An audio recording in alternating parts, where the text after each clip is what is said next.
ಆತ್ಮೀಯ ಸ್ಪರ್ಧಾರ್ಥಿ ಮಿತ್ರರೇ, ಎಲ್ಲರಿಗೂ ನಮಸ್ಕಾರ. ನಾವು 11/1/2026ರಂದು ನಡೆದ FDA ನಾನ್ ಎಚ್ ಕೆ ವಿಭಾಗದ ಜಿಕೆ ಪತ್ರಿಕೆಯಲ್ಲಿನ ಇತಿಹಾಸ ವಿಷಯಕ್ಕೆ ಸಂಬಂಧಿಸಿದ ಸಂಭಾವ್ಯ ಕೀ ಉತ್ತರಗಳ ಬಗ್ಗೆ ಇಂದಿನ ತರಗತಿಯಲ್ಲಿ ಡಿಸ್ಕಸ್ ಮಾಡೋಣ. ಸೊ ಇಲ್ಲಿ ನೋಡಿ, ಮೊದಲನೇ ಪ್ರಶ್ನೆ: ಈ ಕೆಳಕಂಡ ಸ್ಮಾರಕಗಳಲ್ಲಿ ಎರಡನೇ ಇಬ್ರಾಹಿಂ ಆದಿಲ್ ಶಾನಿಂದ ಯಾವುದು ನಿರ್ಮಾಣವಾಗಿಲ್ಲ ಅಂತ ಕೇಳಿದರೆ, ನಾನು ವಿವರಣಾತ್ಮಕವಾಗಿ ಬೇಕಾದ್ರೆ ಈ ಪ್ರಶ್ನೆಗಳನ್ನ ಇನ್ನೊಂದು ಕ್ಲಾಸಲ್ಲಿ ಡಿಸ್ಕಸ್ ಮಾಡ್ತೀನಿ. ನಿಮಗೆ ಆದಷ್ಟು ಬೇಗ ಕೀ ಉತ್ತರಗಳನ್ನ ಹೇಳ್ತಾ ಹೋಗ್ತೀನಿ, ಯಾಕಂದ್ರೆ ನಿಮಗೆ ಕ್ಯೂರಿಯಾಸಿಟಿ ಇರುತ್ತೆ ಯಾವ್ದಿರ್ಬೋದು ಅಂತ. ಸೊ ಇಬ್ರಾಹಿಂ ರೋಜಾ ಎರಡನೇ ಇಬ್ರಾಹಿಂ ಆದಿಲ್ ಶಾನಿಂದ ನಿರ್ಮಾಣವಾಗಿದೆ. 20ಕ್ಕಿಂತ ಹೆಚ್ಚು ಅರಮನೆಗಳನ್ನ ಈತ ವಿಜಯಪುರದಲ್ಲಿ ನಿರ್ಮಾಣ ಮಾಡ್ದ ಅಂತಕ್ಕಂಥ ಮಾಹಿತಿ ನಮಗಿದೆ. ಹಾಗಾಗಿ ಅದರಲ್ಲೊಂದು ಮೆಹತಾರ್ ಮಹಲ್ ಕೂಡ ಕರೆಕ್ಟು. ನವರಸಪುರ ಕೂಡ ಎರಡನೇ ಇಬ್ರಾಹಿಂ ಆದಿಲ್ ಶಾನಿಂದ ನಿರ್ಮಾಣವಾಗಿರ್ತಕ್ಕಂಥದ್ದು. ಇಲ್ಲಿ ಪ್ರಶ್ನೆ ಗಮನಿಸಿದಾಗ ನಮಗೆ ಎರಡನೇ ಇಬ್ರಾಹಿಂ ಆದಿಲ್ ಶಾನಿಂದ ಯಾವುದು ನಿರ್ಮಾಣವಾಗಿಲ್ಲ ಅಂತ ಕೇಳೋದ್ಕಿಂತ ಹೆಚ್ಚಾಗಿ, ಯಾವುದು ನಿರ್ಮಾಣವಾಗಿದೆ ಅಂತ ಕೇಳೋದ್ಕಿಂತ ಹೆಚ್ಚಾಗಿ ನಿರ್ಮಾಣವಾಗಿಲ್ಲ ಅಂತ ಕೇಳಿದರೆ, ಹಾಗಾಗಿ ಈ ಮೂರೂ ಕಟ್ಟಡಗಳು ಕೂಡ ಇದು ಈತನಿಂದ ನಿರ್ಮಾಣವಾಗಿವೆ. ಹಾಗಾಗಿ ನಿರ್ಮಾಣವಾಗದೇ ಇರತಕ್ಕಂಥ ಕಟ್ಟಡ ಯಾವುದು ಅಂದ್ರೆ ವಿಜಯಪುರದ ಜಾಮಿಯಾ ಮಸೀದಿ.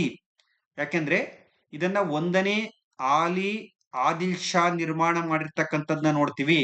ಹಾಗಾಗಿ ವಿಜಯಪುರದ ಜಾಮಿಯಾ ಮಸೀದಿ ಸರಿಯಾದಂತ ಉತ್ತರ 100%. ನೆಕ್ಸ್ಟ್, ಭಾರತದ ಪ್ರಾಚೀನ ಲಿಪಿಗಳಿಗೆ ಸಂಬಂಧಿಸಿದಂತೆ ಕೆಳಗಿನ ಹೇಳಿಕೆಗಳನ್ನ ಪರಿಗಣಿಸಿ ಅಂತಿದೆ. ನಿಮ್ಗೆ ಇಲ್ಲೊಂದು ಕ್ಲೂ ಕೊಟ್ಬಿಡ್ತೀನಿ ನೋಡಿ. ನಾವು ಅಶೋಕ ಪಾಠ ಮಾಡ್ಬೇಕಾದ್ರೆ ಹೇಳ್ತೀವಿ, ಖರೋಷ್ಠಿ ಮತ್ತು ಅರೇಮಿಕ್ ಭಾಷೆಯ ಶಾಸನಗಳು ಬಲದಿಂದ ಎಡಕ್ಕೆ ಬರೆಯಲ್ಪಟ್ಟಿವೆ, ರೈಟ್ ಟು ಲೆಫ್ಟ್ ಬರೀತಾರೆ ಅಂತ ಹೇಳ್ತಾರೆ. ಹಾಗಾಗಿ ಈಗ ನೋಡ್ತಾ ಬರೋಣ. ಸ್ಟೇಟ್ಮೆಂಟ್ 1: ಬ್ರಾಹ್ಮಿಯನ್ನ ಎಡದಿಂದ ಬಲಕ್ಕೆ ಬರೆಯಲಾಗುತ್ತಿತ್ತು. ಕರೆಕ್ಟ್, ಸರಿಯಾಗಿದೆ. ಯಾಕಂದ್ರೆ ಬ್ರಾಹ್ಮಿ ಲಿಪಿನ ಎಡದಿಂದ ಬಲಕ್ಕೆ ಬರಿತೀವಿ. ಸೊ ಎ ಸರಿ. ಅಂದ್ರೆ ಇಲ್ಲಿ ನಮ್ಗೆ ಸರಿಯಾದ ಹೇಳಿಕೆಗಳನ್ನ ಗುರುತಿಸಿ ಅಂತ ಕೇಳಿರೋದ್ರಿಂದ ಎ ಸರಿ. ಸೊ ದೇರ್ ಫೋರ್ ಹಾಗಾದ್ರೆ ರಾಂಗ್ ಆನ್ಸರ್ ಯಾವ್ದು ಅಂದ್ರೆ ಬಿ ಮತ್ತು ಸಿ ಸರಿ ಅಂತ ಇರೋದು ರಾಂಗ್ ಆನ್ಸರ್. ಯಾಕಂದ್ರೆ ಇಲ್ಲಿ ಎ ಇಲ್ಲ. ಈ ಮೂರಲ್ಲಿ ಇನ್ಯಾವುದಾದ್ರೂ ಆಗ್ಬೋದು. ಖರೋಷ್ಠಿಯನ್ನು ಬಲದಿಂದ ಎಡಕ್ಕೆ ಬರೆಯಲಾಗುತ್ತಿತ್ತು ಅಂತ ಹೇಳಿದರೆ 100% ಖರೋಷ್ಠಿ ಲಿಪಿಯನ್ನ ಬಲದಿಂದ ಎಡಕ್ಕೆ ಬರಿತೀವಿ. ಸೊ ಹಾಗಾಗಿ ಬಿ ಆಲ್ಸೋ ಸರಿ. ಹಂಗಾರೆ ನಮ್ಗೆ ಮೂರನೇದು ಕೂಡ ತಪ್ಪಾಗುತ್ತೆ, ಯಾಕಂದ್ರೆ ಇಲ್ಲಿ ಬಿ ಇಲ್ಲ. ಇನ್ನ ನಮ್ಗೆ ಉತ್ತರ ಇಲ್ಲ 1 ಆಗ್ಬೇಕು, ಇಲ್ಲ 4 ಆಗ್ಬೇಕು. ಆದ್ರೆ ಮೂರನೇ ಸ್ಟೇಟ್ಮೆಂಟ್ ನೋಡಿ ನಿರ್ಧಾರ ಮಾಡೋಣ. ಅರೇಮಿಕ್ ಲಿಪಿಯನ್ನ ನಾನು ಹೇಳಿದೆ ಬಲದಿಂದ ಎಡಕ್ಕೆ ಬರಿತೀವಿ ಅಂತ ಹೇಳಿದೆ. ಇಲ್ಲೇನ್ ಕೊಟ್ಟಿದ್ದಾನೆ, ಎಡದಿಂದ ಬಲಕ್ಕೆ ಬರಿತೀವಿ ಅಂತ ಕೊಟ್ಟಿದ್ದಾರೆ. ಹಾಗಾಗಿ ಈ ಸ್ಟೇಟ್ಮೆಂಟ್ ರಾಂಗ್ ಇದೆ. ಹಾಗಾಗಿ ನಮ್ಗೆ 4ನೇದು ಉತ್ತರ ಆಗಲ್ಲ, ಯಾಕಂದ್ರೆ ಸಿ ಸರಿ ಅಂತ ಕೊಟ್ಟಿರೋದ್ರಿಂದ ರಾಂಗ್ ಅದು. ಹಾಗಾದ್ರೆ ಯಾವ್ದು ಕರೆಕ್ಟ್ ಸರ್ ಅಂದ್ರೆ ಎ ಮತ್ತು ಬಿ ಸರಿಯಾಗಿರ್ತಕ್ಕಂಥದ್ನ ನಾವು ನೋಡ್ತಾ ಹೋಗ್ತೀವಿ. ಎ ಮತ್ತು ಬಿ ಸರಿಯಾಗಿರ್ತಕ್ಕಂಥದ್ನ ನಾವು ನೋಡ್ತಾ ಹೋಗ್ತೀವಿ. ಸೊ ಇದು ಕೂಡ 100% ಕರೆಕ್ಟ್ ಆಗಿರ್ತಕ್ಕಂಥದ್ದು. ನೆಕ್ಸ್ಟ್, ನಿಮ್ಗಿಲ್ಲಿ 1800 ನೋಡಿ, ಬ್ರಿಟಿಷರ ವಿರುದ್ಧದ ಭಾರತೀಯ ಸೈನಿಕರ ದಂಗೆಗಳ ಕುರಿತು ಪರಿಗಣಿಸಿ ಈ ಸ್ಟೇಟ್ಮೆಂಟ್ಗಳಿಗೆ ಉತ್ತರ ಬರೀರಿ ಅಂತ ಕೇಳಿದ್ರೆ, ಪ್ರಶ್ನೆ ಮೇಲ್ನೋಟಕ್ಕೆ ಟಫ್ ಅನ್ಸುತ್ತೆ. ಇದು ಬಾರಿ ಈಸಿ, ಓದಿದ್ರೆ ಮಾತ್ರ. ಓದಿಲ್ಲ ಅಂದ್ರೆ ಎಲ್ಲಾ ಟಫ್. 1824ರಲ್ಲಿ ಬ್ಯಾರಕ್ಪುರದಲ್ಲಿ 47ನೇ ತುಕುಡಿ ಸೈನಿಕರು ಬ್ರಿಟಿಷರ ವಿರುದ್ಧ ದಂಗೆ ಎದ್ರು. ಹೌದು, 100% ಕರೆಕ್ಟು. ಹೇಳಿಕೆ 1 ಸರಿ. ಹಾಗಾದ್ರೆ ಹೇಳಿಕೆ 1 ಸರಿ ಅನ್ನೋ ಸ್ಟೇಟ್ಮೆಂಟ್ ಯಾವ್ದಿದೆ? 1ನೇದು ಹೇಳಿಕೆ 1 ಸರಿ ಇದೆ, 2ನೇದು ಹೇಳಿಕೆ 1 ಸರಿ ಇದೆ, 3ನೇದು ಹೇಳಿಕೆ 1 ಸರಿ ಇದೆ, 4ನೇದು ಹೇಳಿಕೆ 1 ತಪ್ಪು ಅಂತಿದೆ. ಹಾಗಾಗಿ ನಮ್ಗೆ ಇದು ಆನ್ಸರ್ನ ಕ್ವಿಟ್ ಮಾಡಿ, ಇದನ್ನ ಬಿಟ್ಬಿಡಿ. ಇದನ್ನ ಎರಡನೇ ನೋಡಿ, ಹೇಳಿಕೆ 2 ನೋಡಿ.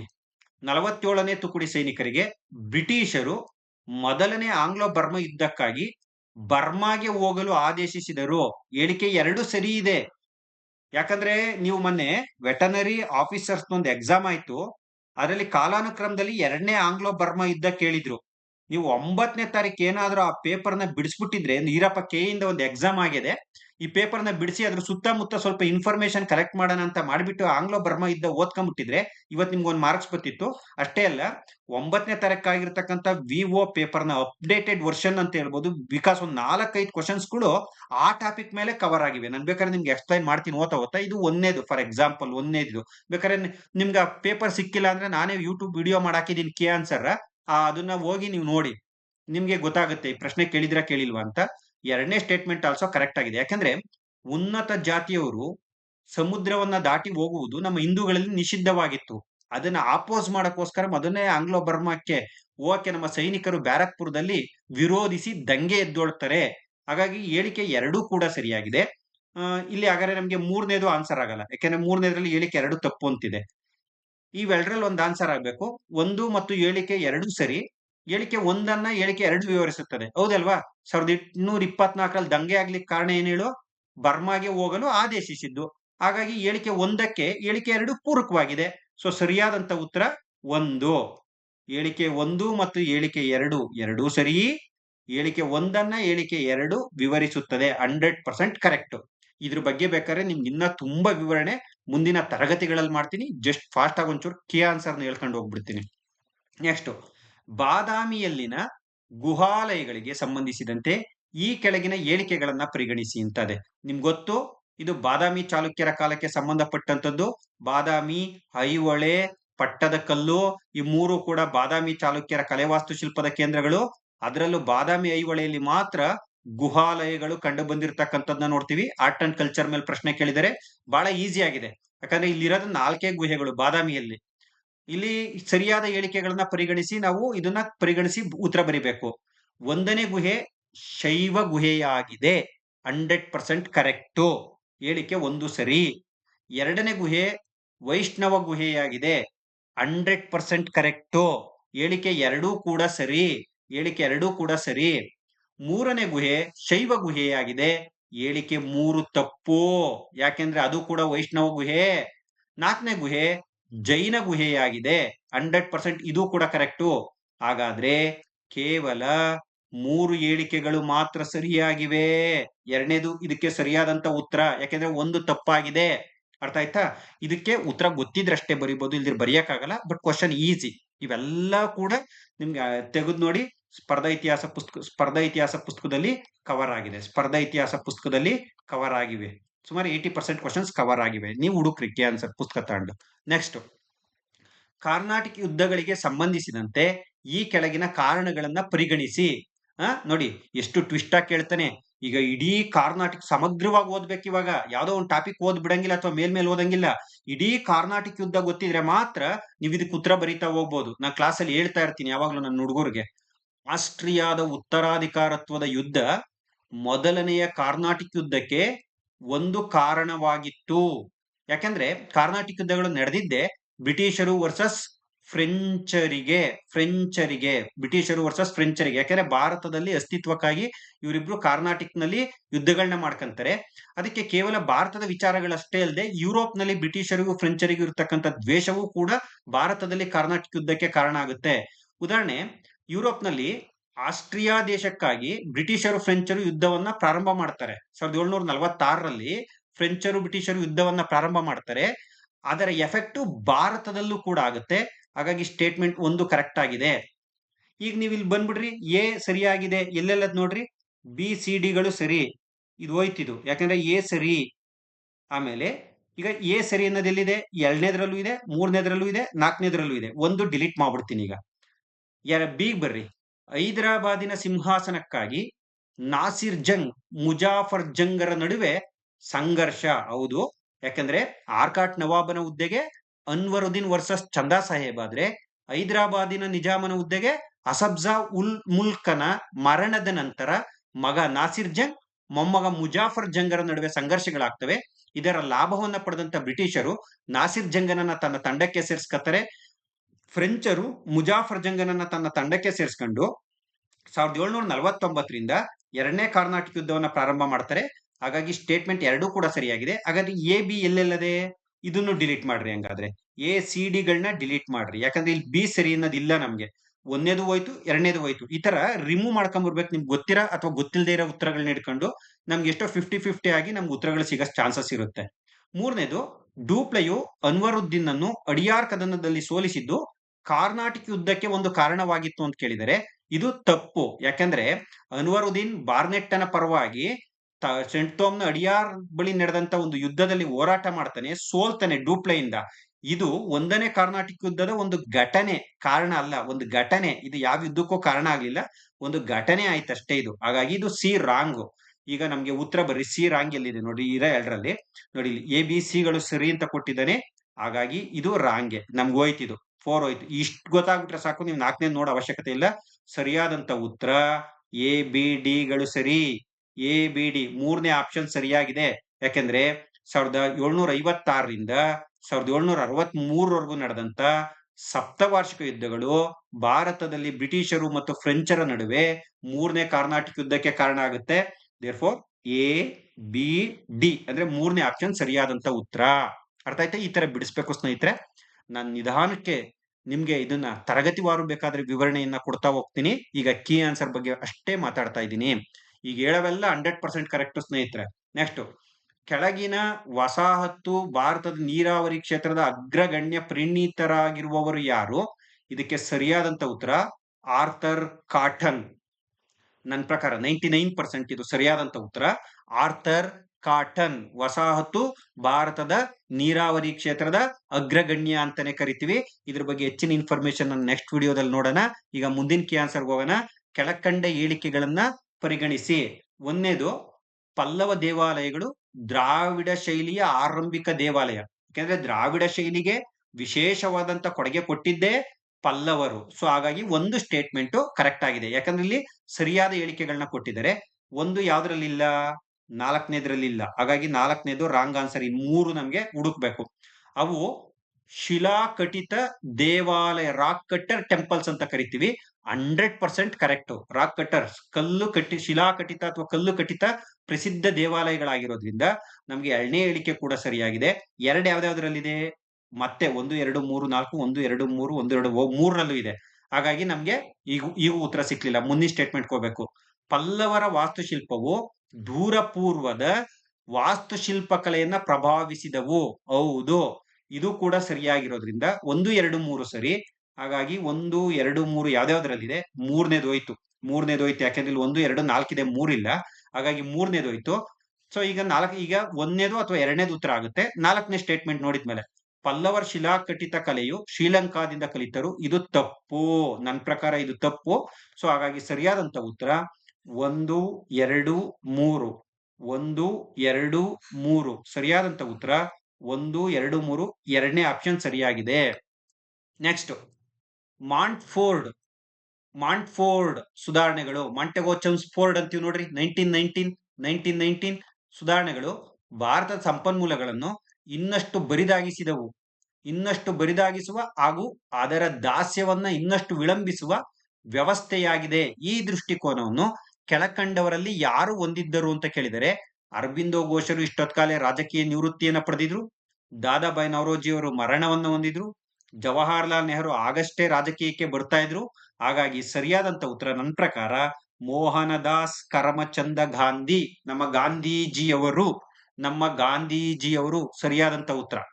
ನೆಕ್ಸ್ಟ್ ನೋಡಿ, ಕೆಳಕಂಡ ಅವಧಿ ಕಾಲವನ್ನ ಅನುಕ್ರಮವಾಗಿ ಜೋಡಿಸಿರಿ ಅಂತ ಕೇಳಿದರೆ, ನಿಮ್ಗೆಲ್ಲರಿಗೂ ಗೊತ್ತು 4ನೇದು ಪ್ರಾಚೀನ ಶಿಲಾಯುಗ ಫಸ್ಟ್ ಬರುತ್ತೆ. ಸ್ನೇಹಿತರೆ, 4 ಫಸ್ಟ್ ಎಲ್ಲದ್ ನೋಡ್ರಿ. 2ನೇದು ನಮ್ಗೆ 2ನೇ ಆನ್ಸರ್ ಹೋಯ್ತು. ಯಾಕಂದ್ರೆ 6 ಫಸ್ಟ್ ಅದೇ. 3ನೇ ಆನ್ಸರ್ ಡಿಲೀಟ್ ಮಾಡ್ಬಿಡಿ, 2 ಫಸ್ಟ್ ಅದೇ. ನಮ್ಗೆ ಈಗ 2 ಮೇಲೆ ಕನ್ಫ್ಯೂಸ್ ಅದೇ, 1 ಮತ್ತು 4ನೇದು. ಯಾಕಂದ್ರೆ 2ರಲ್ಲೂ ಫಸ್ಟ್ 4 ಇದೆ. ಪ್ರಾಚೀನ ಶಿಲಾಯುಗ ಆದ್ಮೇಲೆ ಮಧ್ಯಶಿಲಾಯುಗ. 4 ಆದ್ಮೇಲೆ ಯಾವ್ದು ಬರ್ಬೇಕು? 6 ಬರ್ಬೇಕು. 2ರಲ್ಲೂ 6 ಇದೆ. ಹಾಗಾಗಿ ಇದನ್ನ ನಿರ್ಧಾರ ಮಾಡಕ್ಕೆ ಇನ್ನು ಮುಂದಕ್ಕೆ ಹೋಗೋಣ. ನೆಕ್ಸ್ಟ್ ನವಶಿಲಾಯುಗ 1. ಸೊ ಇಲ್ಲೂ ಒಂದಿದೆ, ಇಲ್ಲೂ ಒಂದಿದೆ. ಅಬ್ಬಬ್ಬ, ಈ ತರ ಕೇಳ್ಬೇಕು ಕ್ವಶನ್ ನ. ಇದಾದ್ಮೇಲೆ ನಮ್ಗೆ ನೆಕ್ಸ್ಟ್ ಯಾವ್ದು ಬರುತ್ತೆ? ತಾಮ್ರಶಿಲಾಯುಗ 5. ವಾವ್, ಇಲ್ಲೂ 5 ಇದೆ, 1ನೇದ್ರಲ್ಲೂ 5 ಇದೆ, 4ನೇದ್ರಲ್ಲೂ 5 ಇದೆ. ಹಾಗಾದ್ರೆ ತಾಮ್ರಶಿಲಾಯುಗ ಆದ್ಮೇಲೆ ನಮ್ಗೆ ಏನ್ ಬರುತ್ತೆ? ತಾಮ್ರಶಿಲಾಯುಗ ಆದ್ಮೇಲೆ ಕಂಚಿನ ಯುಗ ಅಂದ್ರೆ ಸಿಂಧು ಬಯಲಿನ ನಾಗರಿಕತೆಯ ಕಾಲಮಾನ 2. ಈಗ ನೋಡಿ, 1ನ್ನ ಡಿಲೀಟ್ ಮಾಡ್ಬಿಡಿ. 5 4ನೇದು ಸರಿಯಾದಂತ ಉತ್ತರ. ಯಾಕಂದ್ರೆ ಲಾಸ್ಟಿಗೆ ಬರೋದು ಕಬ್ಬಿಣದ ಯುಗ. ಲೇಟರ್ ವೇದಿಕ್ ಏಜ್ ಅಲ್ಲಿ ನಮಗೆ ಕಬ್ಬಿಣ ಪತ್ತೆ ಆಗಿದ್ದು 3ನೇದು. ಹಾಗಾಗಿ 4 6 1 5 2 3 ಈ ತರ ಹುಡುಕ್ಬೇಕು ಸ್ನೇಹಿತರೆ. ಇದು ಪ್ರಶ್ನೆ ಈಸಿ ಆಗಿದೆ.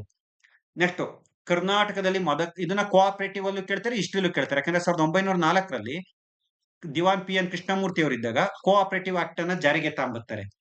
ಭಾರತದಲ್ಲೇ ಪ್ರಥಮ ಬಾರಿಗೆ ಗದಗದ ಕಣಗಿನ ಹಾಲ್ನಲ್ಲಿ ಸಿದ್ದನಗೌಡ ರಾಮನಗೌಡ ಪಾಟೀಲ್ ಅಂತಕ್ಕಂಥವ್ರು ಕೃಷಿ ಸಹಕಾರ ಸಂಘವನ್ನ ಸ್ಥಾಪನೆ ಮಾಡ್ತಾರೆ. ಹಾಗಾಗಿ ಆರಂಭವಾದಂತ ಸ್ಥಳ ಕಣಗಿನಹಾಲ. ಇದಕ್ಕೆ 100% ಸರಿಯಾಗಿದೆ. ನೆಕ್ಸ್ಟ್ ನಾನು ಈಗ ತಾನೇ ಹೇಳಿದೆ ಕರ್ನಾಟಕದಲ್ಲಿ ಸಹಕಾರ ಚಳುವಳಿಯ ಪಿತಾಮಹ ಯಾರು ಅಂತ. ನಾನು ಈಗ ತಾನೇ ಹೇಳಿದೆ ಸಿದ್ದನಗೌಡ ರಾಮನಗೌಡ ಪಾಟೀಲ್. ಸಿದ್ದನಗೌಡ ಸಣ್ಣ ರಾಮನಗೌಡ ಪಾಟೀಲ್ ಸರಿಯಾದಂತ ಉತ್ತರ. ಹಾಗಾಗಿ ಸ್ನೇಹಿತರೆ ಇವೆರಡು ಬಹಳ ಈಸಿ ಕ್ವಶನ್ಸ್. ದಿವಾನ್ PN ಕೃಷ್ಣಮೂರ್ತಿ ಅನ್ನೋ ಕಡೆ ಬರ್ದಿದ್ದೀನಿ ನೋಡಿ, ಸ್ಪರ್ಧಾ ಇತಿಹಾಸ ಪುಸ್ತಕದಲ್ಲಿ ಬಹುತೇಕ 80% ಕ್ವಶನ್ಸ್ಗಳು ಕವರ್ ಆಗಿದೆ. 1 or 2 ಕ್ವಶನ್ಸ್ ಸ್ವಲ್ಪ ಅಪ್ಡೇಟ್ ಮಾಡೋಣ ನೆಕ್ಸ್ಟ್ ವರ್ಷನ್ ನಲ್ಲಿ. ನೆಕ್ಸ್ಟ್ ನಗರ ಬಂಡಾಯ. ಇದನ್ನು ನೋಡಿ ಮೊನ್ನೆ ನಡೆದಂತ ವೆಟನರಿ ಆಫೀಸರ್ ಎಕ್ಸಾಮ್ ಅಲ್ಲಿ ಕೇಳಿದ್ದಾರೆ ಕಾಲಾನುಕ್ರಮಕ್ಕೆ. ನಗರ ಬಂಡಾಯವನ್ನ ಮ್ಯಾಥ್ಯೂ ಫಾಲೋಯಿಂಗೋ ಕಾಲಾನುಕ್ರಮಕ್ಕೋ ಕೇಳಿದ್ದಾರೆ. ನೀವು ಅಲ್ಲಿ ನೋಡ್ಕೊಂಡ್ ಬಂದಿದ್ರೆ ಸಾಕು, ಇದಕ್ಕೆ ಉತ್ತರ ಬರೀಬಹುದಾಗಿತ್ತು. ಒಂಚೂರು ಅದನ್ನ ಹೋಗಿ ಆ ಟಾಪಿಕ್ ಒಂಚೂರು ಓದ್ಕೊಂಡ್ ಬಂದಿದ್ರೆ ಸಾಕಾಗಿತ್ತು. ನಾನು ಹೇಳಿಲ್ವಾ, ವಿವೋ ಎಕ್ಸಾಮ್ ಅಲ್ಲಿ ಕೇಳಿರ್ತಕ್ಕಂಥ 4-5 ಪ್ರಶ್ನೆಗಳ ಅಪ್ಡೇಟೆಡ್ ವರ್ಷನ್ ಇಲ್ಲಿ ಬಂದಿದೆ. 9ನೇ ತಾರೀಕಿನ ಪೇಪರ್ ಬಿಡಿಸ್ಬಿಟ್ಟಿದ್ರೆ ನೀವು 11ನೇ ತಾರೀಕು ಪೇಪರ್ಗೆ ಇತಿಹಾಸದಲ್ಲಿ, ನಾನು ಬೇರೆ ಸಬ್ಜೆಕ್ಟ್ ಹೇಳ್ತಿಲ್ಲ, ಬೇರೆ ಸಬ್ಜೆಕ್ಟ್ ನಂಗೆ ಗೊತ್ತಿಲ್ಲ, ನಾನು ನೋಡಿಲ್ಲ, ಬೇಕಾದ್ರೆ ನೀವು ಅವನು ಚೆಕ್ ಮಾಡ್ಕೊಳ್ರಿ.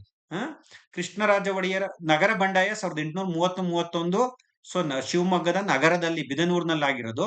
ಇವರು ಅಧಿಕಾರಕ್ಕೆ ಬರಕ್ಕಲ್ಲ ಆಗಿದ್ದು, ಯಾಕಂದ್ರೆ ಇವ್ರು 1799ರಲ್ಲಿ ಅಧಿಕಾರಕ್ಕೆ ಬಂದಿದ್ದು. ಇನ್ನ ಆಗ 5 ವರ್ಷದ ಬಾಲಕನಾದ್ರಿಂದ ದಿವಾನ್ ಪೂರ್ಣಯ್ಯನವರು ರಾಜಪ್ರತಿನಿಧಿಯಾಗಿ ಕಾರ್ಯನಿರ್ವಹಿಸ್ತಾರೆ. 1811ರಿಂದ ಮುಮ್ಮಡಿ ಕೃಷ್ಣರಾಜ ಒಡೆಯರು ನೇರ ಆಳ್ವಿಕೆಗೆ ಬರ್ತಾರೆ. ಸೊ ಹಾಗಾಗಿ ಮುಮ್ಮಡಿ ಕೃಷ್ಣರಾಜ ಒಡೆಯರ್ ನಂತರ ಕಮಿಷನರ್ ಅಧಿಕಾರಕ್ಕೆ ಬಂದಿದ್ದು ಮಾರ್ಕಬ್ಬನ್ನು. ಆಮೇಲೆ 1799ರಲ್ಲಿ ನಮ್ಗೆ ಸಬ್ಸಿಡರಿ ಅಲಯನ್ಸ್ ಅಧೀನ ಒಪ್ಪಂದ ಆಗಿದ್ದು. ಹಾಗಾಗಿ 1830-31 ರಂಗೆಯಿಂದ ಸರಿಯಾಗಿ ನಿರ್ವಹಣೆ ಮಾಡ್ಲಿಲ್ಲ ಅಂತೇಳಿ ಕೃಷ್ಣರಾಜ ಒಡೆಯ ಮೂರವರನ್ನ ಸಿಂಹಾಸನದಿಂದ ಕೆಳಗಡೆ ಇಳಿಸ್ತಾರೆ. So right answer is second one. Very easy. Second one, right answer is second one. ಬರ್ದಿರ್ತಾರೆ ಎಲ್ಲರೂ, ನನಗೆ ನಂಬಿಕೆ ಇದೆ. ನೆಕ್ಸ್ಟ್ ಕೆಳಗಿನ ಸರಿಯಾದ ಜೋಡಣೆಗಳನ್ನ ಗುರುತಿಸಿ. ಸರಿಯಾದ ಜೋಡಿ ಕೇಳಿದರೆ ಇಲ್ಲಿ ಒಂದೇ ಒಂದೇ ಕರ್ನಾಟಕ ಒಂದೇ ಕುವೆಂಪು ಅಲ್ಲ, ನಮ್ಮ ದರಾ ಬೇಂದ್ರೆಯವರು. ದರಾ ಬೇಂದ್ರೆಯವರು ನನ್ನ ನೆಚ್ಚಿನ ಕವಿ. ಹಾಗಾಗಿ ಇದು ತಪ್ಪು. ಸರಿಯಾದ ಜೋಡಿ ಕೇಳಿರೋದ್ರಿಂದ ಎಲ್ಲೆಲ್ಲ ನೋಡಿ ಮೋಗೀತು, ಖಾತೆ ಮುಗೀತು. 3 ಡಿಲೀಟ್ ಮಾಡಿ. ಸರಿಯಾದ ಉತ್ತರ CD. ನೋಡಂಗೆ ಇಲ್ಲ ನೋಡಿ ಇಲ್ಲಿ. ತಪ್ಪು. ರಕ್ಷಿಸು ಕರ್ನಾಟಕ ದೇವಿ ಸಾರಿ 1 ನಿಮಿಷ ನೋಡೋಣ ಇರಿ, ಇಲ್ಲೇನೋ ಕನ್ಫ್ಯೂಸ್ ಹೊಡಿತಾ ಐತೆ. ರಕ್ಷಿಸು ಕರ್ನಾಟಕ ದೇವಿ ಶಾಂತ ಕವಿ ಸರಿಯಾದಂತ ಉತ್ತರ. ಏರಿಸು ಆರಿಸು ಕನ್ನಡ ಬಾವುಟ ತೀನಂ ಶ್ರೀ ಅಲ್ಲ, ಇದು BM ಶ್ರೀ. ಯಾಕೆ ಈ ತರ ಕೊಟ್ಟಿದ್ದಾರೆ? ಉದಯವಾಗಲಿ ನಮ್ಮ ಚೆಲುವ ಕನ್ನಡ ನಾಡು, ಇದು ಕರೆಕ್ಟ್. ಅಂದ್ರೆ ಇಲ್ಲಿ ನಮ್ಗೆ ಸರಿಯಾದಂತ ಉತ್ತರ ಸ್ನೇಹಿತರೆ BC ಆಗ್ಬೇಕಾಯ್ತು.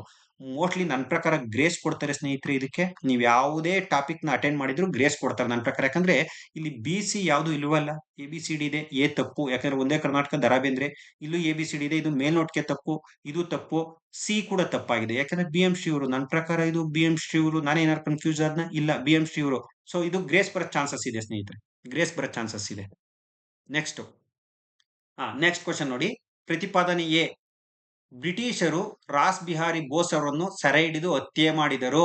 ನಾನು ಹೇಳಿಲ್ವಾ, ಪಾಠ ಮಾಡ್ಬೇಕಾದ್ರೆ ಹೇಳ್ತಾ ಇರ್ತೀನಿ, ಜಪಾನಿನಲ್ಲಿದ್ದ ಕ್ರಾಂತಿಕಾರಿ.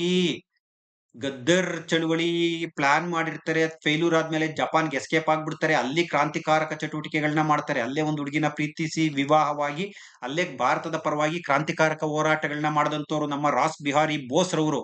ಹಾಗಾಗಿ ಇಲ್ಲಿ ಸ್ಟೇಟ್ಮೆಂಟ್ A ರಾಂಗ್. ಬಹಳ ಈಸಿಯಾಗಿ ಗೊತ್ತಾಗುತ್ತದೆ. ಯಾಕಂದ್ರೆ ಇವರು ತಮ್ಮ ಏನೋ ಕಾಯಿಲೆಯಿಂದ ಸತ್ತಿದ್ದೀವ್ರು, ಯಾರನ್ನು ಇವ್ರನ್ನ ಆತ್ಮಹತ್ಯೆ ಏನೋ ಮಾಡ್ಲಿಲ್ಲ. ಹಾಗಾಗಿ A ರಾಂಗ್ ಅಂತ ಹೇಳ್ತಾ ಇದ್ದೀನಿ. ಹಾಗಾದ್ರೆ 1ನೇ ತಪ್ಪು ಸ್ನೇಹಿತರೆ. ಯಾಕಂದ್ರೆ A ಸರಿ ಇದೆ ಅಂತ ಹೇಳ್ತಾವನೆ, A ಸರಿ ಇದೆ ಅಂತ. ಹಾಗಾಗಿ 1ನೇ ತಪ್ಪು. A ತಪ್ಪಾಗಿದೆ ಅಂತ ಹೇಳ್ತಾವನೆ. ಮೋಸ್ಟ್ಲಿ ಇದು ಸರಿಯಾಗಬಹುದು, ನೋಡೋಣ 1 ನಿಮಿಷ. ಪ್ರತಿಪಾದನೆ A ಮತ್ತು ಕಾರಣ R ಎರಡೂ ಸರಿ ಇವೆ ಅಂತ ಹೇಳ್ತಾರೆ. 3ನೇದು ತಪ್ಪು. ಪ್ರತಿಪಾದನೆ A ಮತ್ತು ಕಾರಣ ಎರಡೂ ಸರಿ ಇವೆ ಹಾಗೂ R ಪ್ರತಿಪಾದನೆ A ಯನ್ನು ವಿವರಿಸುವುದಿಲ್ಲ ಅಂತ ಕೊಟ್ಟಿದ್ದಾರೆ. A ಸರಿ ಅಂತ ಕೊಟ್ಟಿರೋದ್ರಿಂದ ಇದು ತಪ್ಪು. ನಮ್ಗೆ 2ನೇದೇ ಉತ್ತರ. ಯಾಕೆಂದ್ರೆ A ತಪ್ಪಾಗಿದೆ, R ಸರಿಯಾಗಿದೆ. 2ನೇದು ಸರಿಯಾದಂತ ಉತ್ತರ ನಮ್ಗೆ. ಯಾಕಂದ್ರೆ ಇಲ್ಲಿ ನೋಡಿ, ಬ್ರಿಟಿಷರು ರಾಸ್ ಬಿಹಾರಿ ಬೋಸ್ ಅವರನ್ನ ಸೆರೆ ಹಿಡಿದು ಹತ್ಯೆ ಮಾಡಿದರು. ಸೊ ಹಾಗಾಗಿ ಹತ್ಯೆ ಮಾಡ್ಲಿಲ್ಲ, ಇವರು ಜಪಾನ್ ನಲ್ಲಿ ಕಾಯಿಲೆಯಿಂದ ಸತ್ತಿದ್ದು. ಹಾಗಾಗಿ A ರಾಂಗ್. ಎಲ್ಲೆಲ್ಲಿ A ಸರಿ ಇದೆ ಅಂತ ಕೊಟ್ಟವ್ರೆ ಅದೆಲ್ಲ ತಪ್ಪೆ. ನೆಕ್ಸ್ಟ್ 1915 ಫೆಬ್ರವರಿಯಲ್ಲಿ ಸಚೇಂದ್ರ ಸನ್ಯಾಲ್ ಅವರ ಜೊತೆಗೂಡಿ ಸಂಯೋಜಿತ ಬಂಡಾಯವನ್ನ ಆಯೋಜಿಸಲು ಯೋಜಿಸಿದ್ದರು. ಹೌದು, ಇವರಿಬ್ರು ಜೊತೆಗೂಡಿ ದೆಹಲಿಯಲ್ಲಿ ವೈಸ್ರಾಯ್ಗೆ ಬಾಂಬ್ ಹಾಕಕ್ 1912ರಲ್ಲಿ ಟ್ರೈ ಮಾಡಿರ್ತಾರೆ. ಗದ್ದರ್ ಚಳುವಳಿಯ ಪರವಾಗಿ ಭಾರತದಲ್ಲಿ ದಂಗೆ ಎಬ್ಬಿಸ್ಲಿಕ್ಕೆ 1915ರಲ್ಲಿ ಸಿದ್ಧತೆನ ಮಾಡ್ಕೊಂಡಿರ್ತಾರೆ. ಆದ್ರೆ ನಮ್ಮದೇ ದೇಶದ್ರೋಹಿಗಳಿಂದ ಈ ವಿಚಾರ ಲೀಕ್ ಆಗುತ್ತೆ. ಹಾಗಾಗಿ ರಾಸ್ ಬಿಹಾರಿ ಬೋಸ್ ಅವರು ಎಸ್ಕೇಪ್ ಆಗ್ಬಿಡ್ತಾರೆ ಜಪಾನ್ಗೆ, ತಪ್ಪಿಸ್ಕೊಂಡು ಹೋಗ್ಬಿಡ್ತಾರೆ. ಹಾಗಾಗಿ ಸ್ಟೇಟ್ಮೆಂಟ್ ಎ ರಾಂಗು, ಆರ್ ಸರಿ. ಸೊ ಎರಡನೇದು ಸರಿಯಾದಂತ ಉತ್ತರ ಸ್ನೇಹಿತರೆ. ಎ ತಪ್ಪಾಗಿದೆ. ಕಾರಣ ಆರ್ ಸರಿಯಾಗಿದೆ. ಆರ್ ಸರಿಯಾಗದೆ. ಎ ತಪ್ಪಾಗದೆ, ಆರ್ ಸರಿಯಾಗದೆ. ಎರಡನೇದು ಕರೆಕ್ಟ್. ಎರಡನೇದು ಕರೆಕ್ಟ್. ಆರ್ ಸರಿ, ಎ ತಪ್ಪು. ಅಲ್ಲಿ ವಿವರಿಸುತ್ತದೆ, ವಿವರಿಸುವುದಿಲ್ಲ ನೋಡಂಗೆ ಇಲ್ಲ. ಯಾಕಂದ್ರೆ ಒಂದಕ್ಕೊಂದು ಸಂಬಂಧನೇ ಇಲ್ಲ, ಒಂದ್ ತಪ್ಪಿರೋದ್ರಿಂದ. ನೆಕ್ಸ್ಟ್, ಕರ್ನಾಟಕದಲ್ಲಿ ನಡೆದ ಸಶಸ್ತ್ರ ಬಂಡಾಯಗಳಿಗೆ ಸಂಬಂಧಿಸಿದ ನೋಡಿ, ಇದು ಕೂಡ ಮೊನ್ನೆ ವಿವೋ ಎಕ್ಸಾಮ್ ಅಲ್ಲಿ ಕೇಳಿದ್ರು. ಬೇರೆ ಬೇರೆ ನಗರದಂಗೆ, ಕಿತ್ತೂರು ರಾಣಿ ಚೆನ್ನಮ್ಮಂದಂಗೆ, ಇದೆಲ್ಲ ವಿವೋ ಎಕ್ಸಾಮ್ ಅಲ್ಲಿ ಕೇಳಿದ್ರು. ನಗರದಂಗೆ ಅಲ್ಲೂ ಕೂಡ ಬಂದಿತ್ತು. ನಾನು ಹೇಳ್ತಾ ಇದ್ದೀನಿ, ಕಿತ್ತೂರು ರಾಣಿ ಚೆನ್ನಮ್ಮಂದಂಗೆನೂ ಬಂದಿತ್ತು. ಸೊ ಹಾಗಾಗಿ ನೀವು ಒಂಚೂರು ಆ ಪ್ರಶ್ನೆ ಪತ್ರಿಕೆಯನ್ನ ತೆಗೆದು ನೋಡಿಬಿಟ್ಟಿದ್ರೆ ಈ ಪ್ರಶ್ನೆಗಳಿಗೆಲ್ಲ ಉತ್ತರ, ಆ ಟಾಪಿಕ್ ನ ನೋಡಿ ಒಂಚೂರು ರಿವಿಷನ್ ಮಾಡ್ಕೊಂಡು ಹೋಗ್ಬಿಟ್ಟಿದ್ರೆ ಇದಕ್ಕೆಲ್ಲ ಉತ್ತರ ಸಿಕ್ತಿತ್ತು. ಐಗೂರಿನ ದಂಗೆ 1802, 1803 ಇದು ಸರಿಯಾಗದೆ ಸ್ನೇಹಿತರೆ. ನಗರ ಬೂದಿ ಬಸಪ್ಪನ ದಂಗೆ 1830, 31. ಕಿತ್ತೂರು ರಾಣಿ ಚೆನ್ನಮ್ಮನ ದಂಗೆ 1824 ಸ್ನೇಹಿತರೆ. ಕೊಪ್ಪಳದ ವೀರಪ್ಪನ ದಂಗೆ 1819. ಇದನ್ನ ಕಾಲಾನುಕ್ರಮ ಕೇಳಿರೋದ್ರಿಂದ ಮೊದ್ಲ್ಯಾವ್ದು ಬರ್ಬೇಕು? ಐಗೂರು ದಂಗೆ, ಎ ಬರ್ಬೇಕು. ಸೊ ಹಾಗಾಗಿ ನಮ್ಗೆ 4ನೇದು ಉತ್ತರ ಅಲ್ಲ, 3ನೇದು ಉತ್ತರ ಅಲ್ಲ. ಇಲ್ಲ ಒಂದನೇದಾಗಿರ್ಬೇಕು, ಇಲ್ಲ ಎರಡನೇದಾಗಿರ್ಬೇಕು. ಎ ಆದ್ಮೇಲೆ 2, 3 ಆದ್ಮೇಲೆ ಯಾವ್ದು ಬರ್ಬೇಕು?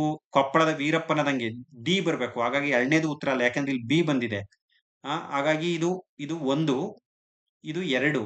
ನೆಕ್ಸ್ಟ್ ಸಿ, ಕಿತ್ತೂರು ರಾಣಿ ಚೆನ್ನಮ್ಮನ ದಂಗೆ, C 3 correct, B 4 correct. So that's why ಎಡಿ ಸಿ ಬಿ ಸರಿಯಾದಂತ ಉತ್ತರ, ಎಡಿ ಸಿ ಬಿ. ನೆಕ್ಸ್ಟ್ ಸ್ನೇಹಿತರೆ, ಕ್ವಿಟ್ ಇಂಡಿಯಾ ಚಳುವಳಿಗೆ ಸಂಬಂಧಿಸಿದಂತೆ ಕೆಳಗಿನ ಹೇಳಿಕೆಗಳನ್ನ ಪರಿಗಣಿಸಿ ಅಂತ ಇದೆ. 1942 ಆಗಸ್ಟ್ 8ರಲ್ಲಿ ಕ್ವಿಟ್ ಇಂಡಿಯಾ ಚಳುವಳಿ ಸ್ಟಾರ್ಟ್ ಆಯ್ತು. ಗಾಂಧೀಜಿಯವರು ಬಾಂಬೆಯಿಂದ ಡೂ ಆರ್ ಡೈ ಅಂತ ಘೋಷಣೆ ಹೊರಡಿಸಿದ್ರು ಬಾಂಬೆಯಲ್ಲಿ. ಈ ಸ್ಟೇಟ್ಮೆಂಟ್ ಕರೆಕ್ಟ್ ಆಗದೆ. ಕರೆಕ್ಟ್ ಆಗದೆ.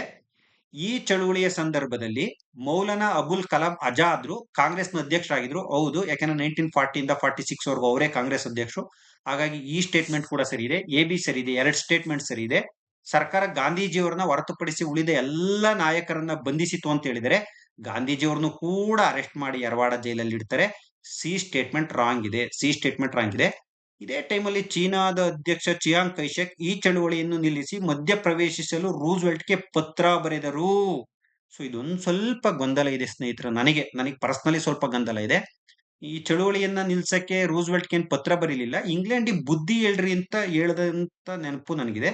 ಸೊ ಹಾಗಾಗಿ ಇಲ್ಲಿ ನನ್ನ ಪ್ರಕಾರ 3 ಹೇಳಿಕೆ ಸರಿಯಾಗಿವೆ ಅಂತಾನೂ ಕೊಡ್ಬೋದು, ಅಥವಾ ಕೇವಲ 2 ಹೇಳಿಕೆ ಸರಿಯಾಗಿವೆ ಅಂತಾನೂ ಕೊಡ್ಬೋದು. 50-50 ಚಾನ್ಸಸ್, 2, 3 ಮೇಲೆ 50-50 ಚಾನ್ಸಸ್.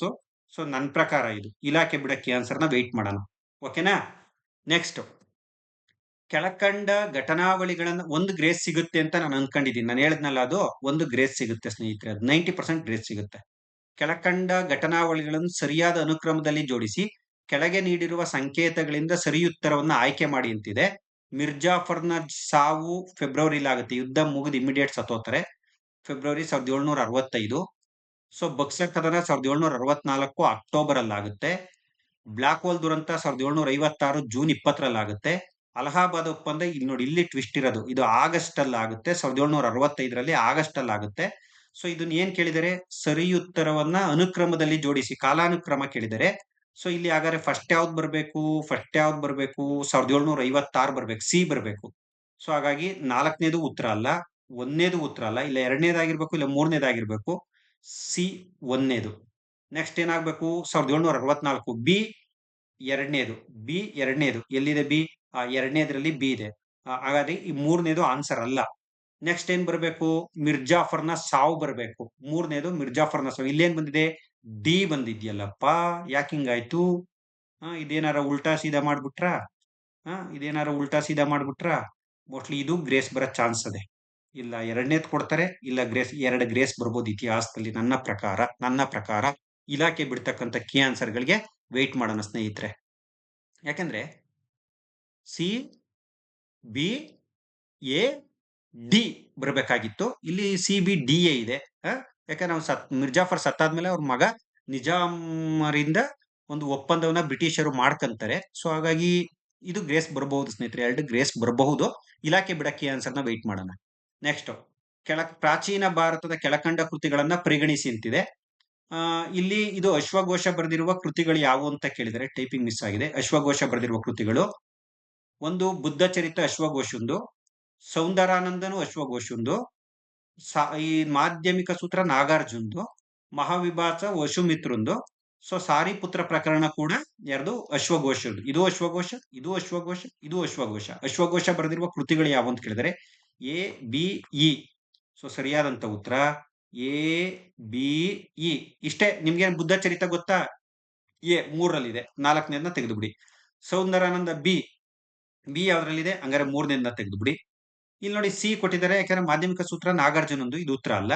ಹಾಗಾಗಿ ಸರಿಯಾದಂತ ಉತ್ತರ ಎ ಬಿ ಇ. ಸರಿಯಾದಂತ ಉತ್ತರ ಎ ಬಿ ಇ.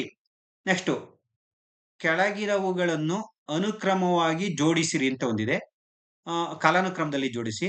ಬೃಹದೀಶ್ವರ ದೇವಾಲಯ ಚೋಳರಿಗೆ ಸಂಬಂಧಪಟ್ಟಿದ್ದು, ಸಾಂಚಿ ಸ್ತೂಪ ಅಶೋಕರಿಗೆ ಸಂಬಂಧಪಟ್ಟಿದ್ದು, ಕೈಲಾಸನಾಥ ರಾಷ್ಟ್ರಕೂಟರಿಗೆ ಸಂಬಂಧಪಟ್ಟಿದ್ದು, ದೇವಗಡ ಗುಪ್ತರಿಗೆ ಸಂಬಂಧಪಟ್ಟಿದ್ದು.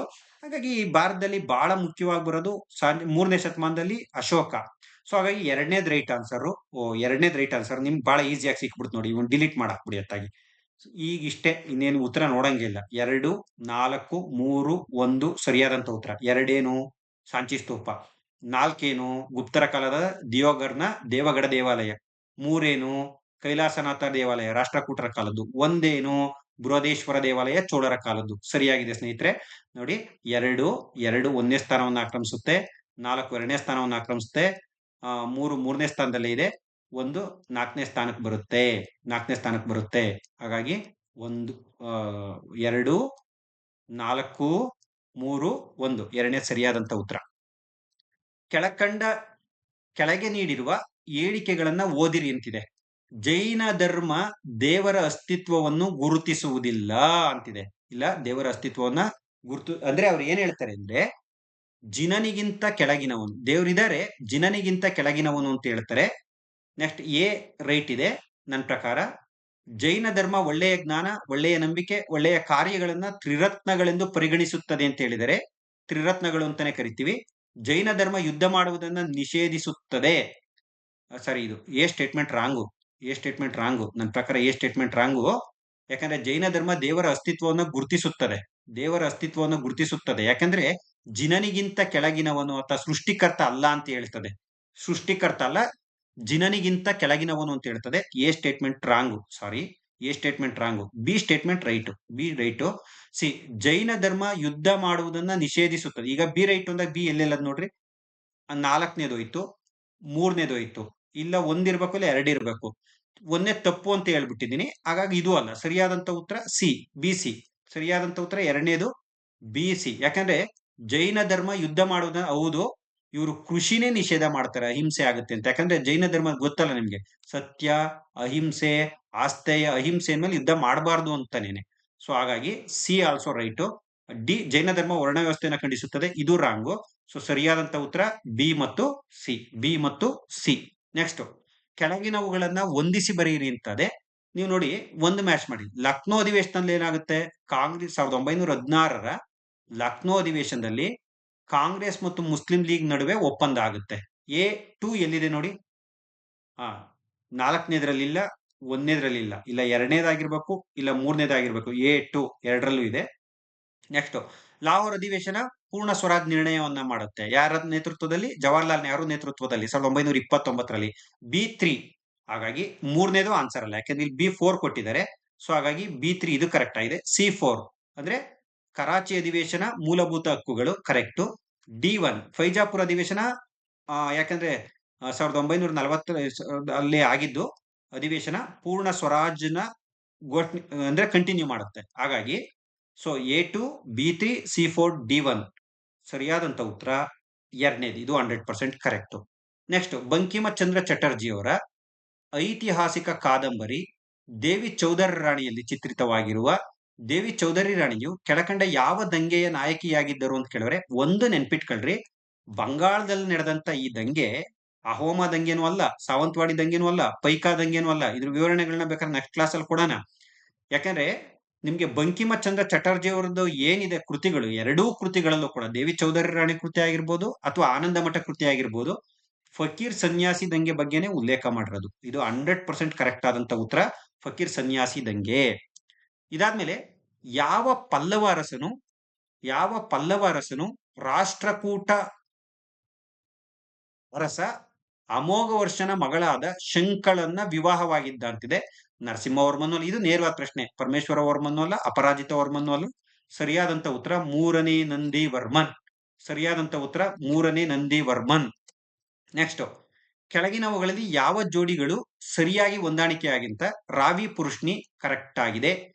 ಸರಿಯಾಗಿ ಹೊಂದಾಣಿಕೆ ಅಲ್ವಾ? ಎ ಎಲ್ಲೆಲ್ಲಿದೆ ನೋಡ್ರಪ್ಪ. ಮೂರರಲ್ಲಿ ಎ ಇದೆ, ಹಾಗಾಗಿ ಮೂರನೇ ತಪ್ಪು. ಒಂದರಲ್ಲಿದೆ, ಎರಡನೇದ್ರಲ್ಲಿದೆ, ನಾಲ್ಕನೇದ್ರಲ್ಲಿದೆ. ಚಿನಾಬ್ ಅಸ್ಕಿನಿ. ಸೊ ಇದು ಕೂಡ ಕರೆಕ್ಟ್ ಆಗಿದೆ, ಇದು ಕೂಡ ಕರೆಕ್ಟ್ ಆಗಿದೆ. B also correct, B also correct. ಎಡಿನೂ ಹೋಯ್ತು, ಎಸಿನೂ ಹೋಯ್ತು. ಯಾಕಂದ್ರೆ ಇವು ಎರಡರಲ್ಲೂ ಬಿ ಇಲ್ಲ, ಇದ್ರಾಗೆ ಎ ಇಲ್ಲ, ಅದ್ರಾಗ ಬಿ ಇಲ್ಲ. ಹಾಗಾಗಿ ಈ ಉತ್ತರ ಸರಿಯಾದಂತ ಉತ್ತರ A B C. A B C. D ತಪ್ಪಾಗಿರ್ತದೆ. ಜೀಲಂ ವಿತಿಸ್ಪ ಕರೆಕ್ಟು. ಸಟ್ಲೇಜ್ ಸತುದ್ರಿ ಅಂತ ಕರಿತೀವಿ ಅದನ್ನ, ಇದು ತಪ್ಪದೆ. ನಾಲ್ಕನೇ ತಪ್ಪದೆ. ಈ ತರ ನೋಡ್ಬಿಟ್ರೆ ಸಾಕು ನಿಮ್ಗೆ ಉತ್ತರ ಸಿಗುತ್ತೆ. ಸೊ ಹಾಗಾಗಿ ಇದು ಕೂಡ ಸರಿಯಾದಂತ ಉತ್ತರ ಸ್ನೇಹಿತರೆ. ನೆಕ್ಸ್ಟ್, ಇಷ್ಟು ಸುಮಾರು 22 ಪ್ರಶ್ನೆಗಳು, ನನ್ನ ಪ್ರಕಾರ 22 ಪ್ರಶ್ನೆಗಳು ಇತಿಹಾಸದಿಂದ ಕವರ್ ಆಗಿರ್ತಕ್ಕಂಥದ್ದನ್ನ ನೋಡ್ತೀವಿ. ಸೊ ಸ್ನೇಹಿತರೆ, ಇನ್ನ ಸಂಪೂರ್ಣ ವಿವರಣೆಗೆ ನಾನು ಮುಂದಿನ ತರಗತಿಯಲ್ಲಿ ಇದಕ್ಕೆ ಸಂಬಂಧಪಟ್ಟಂತೆ ಸಂಪೂರ್ಣ ವಿವರಣೆಯನ್ನ ಕೊಡ್ತೀನಿ ಅಂತ ಹೇಳ್ತಾ ಇವತ್ತಿನ ತರಗತಿಗೆ ಧನ್ಯವಾದಗಳನ್ನ ತಿಳಿಸ್ತಾ ಇದ್ದೀನಿ. Thank you.